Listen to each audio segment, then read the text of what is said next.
Hey guys, welcome back to the channel. In this tech tutorial video, we're going to show you how you can create a Kanban board inside your workspaces on Microsoft Loop. So let us dive into this.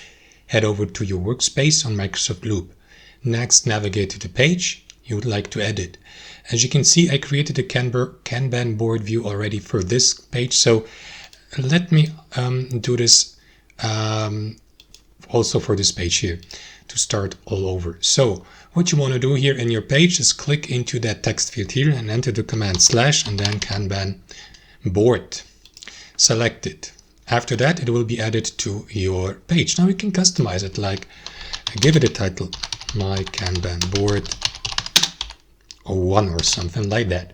After that, you may customize it. You may switch the view of your Kanban board to table or calendar. Below, you will see these columns where you can add cards. And each of these columns represents a status, like to do, in progress, on hold, and done. But you can create more of these by simply clicking into add new group here. And if you'd like to add a new card to one of these columns, click into add card and describe it, like, for example, task 01.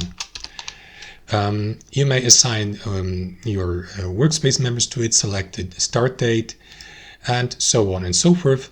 View the card details, and here go even more into the detail. Add the card owner here, the target date, the stage, add it to a checklist, and add more fields like, for example, labels, and so on and so forth.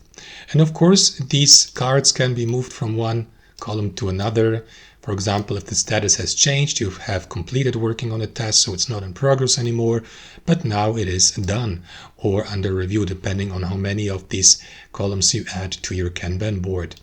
You may download your Kanban board too by clicking into this button, apply various filters, and basically, work with a Kanban board like on most other project and task management applications and tools out there. And that's how it works, guys, on Microsoft Loop. Hope you enjoyed it, got somebody from it, and we'll see you next time on our channel.